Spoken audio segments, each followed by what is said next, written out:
কেননা নবী সাল্লাল্লাহু আলাইহি ওয়াসাল্লাম বলেছেন 5টা প্রশ্ন, তার মধ্যে 2টা প্রশ্নের উত্তর তোমাদেরকে দিতেই হবে। এক, কোন অবস্থায় কোন পন্থায় সম্পদ উপার্জন করেছো, এর হিসাবটা রব্বুল আলামিনের দরবারে দিতে হবে।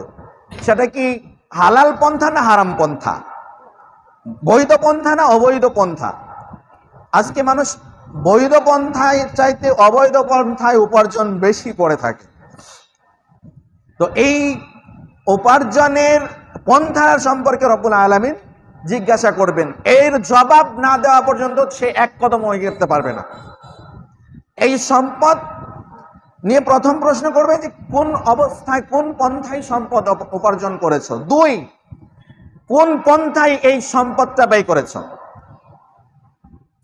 শুধু কি ভোগবিলাসিতার কাজে ব্যয় করেছো, নিজে নামি দামি গাড়িতে চলাফেরা করবে, নিজেকে ধনী পরিচিত করবে, সমাজে প্রভাবশালী মনে করবে, নিজেকে সমাজে প্রতিষ্ঠিত করার জন্য, তো এই জন্য কি সম্পদ উপার্জন করছো বা এই জন্য কি সম্পদ ব্যয় করছো? না, তোমার ওই সম্পদ থেকে আল্লাহর রাস্তায় ব্যয় করেছো। এই 2টা হিসাব রব্বুল আলামিনের কাছে দিতে হবে, না দেওয়া পর্যন্ত ছাড় নেই। তারপরে আরো প্রশ্ন আছে, সেটা হচ্ছে জীবন কোন পন্থায় অবলম্বন করেছো, কোন পন্থায় জীবন অতিবাহিত করেছো, যৌবন কোন অবস্থায় ব্যয় করেছো, যৌবনকাল, এগুলোরও হিসাব রব্বুল আলামিন নেবেন। তবে যেহেতু আজকে আমি সম্পদ নিয়ে আলোচনা করব, সেই হিসাবে বলছি যে এই 2টা হিসাব, এক, সম্পদ কোন অবস্থায় উপার্জন করেছো, কোন পথে ব্যয় করেছো, এই হিসাবটা রব্বুল আলামিনের কাছে দিতে হবে। সেটা যদি আপনি লক্ষ কোটি টাকাও হোক, সেটার হিসাবও রব্বুল আলামিনের কাছে দিতে হবে।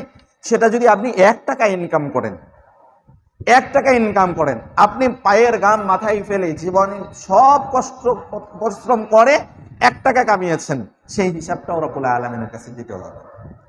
তো সম্পদের হিসাব রব্বুল আলামিনের কাছে যেহেতু দিতে হবে, তাহলে সেই সম্পদকে আমাদের অবশ্যই যে পথে ব্যয় করলে রব্বুল আলামিনের কাছে হিসাবটা সহজভাবে দিতে পারবো, অবশ্যই ঠিক সেই পথেই আমাদের ব্যয় করতে হবে।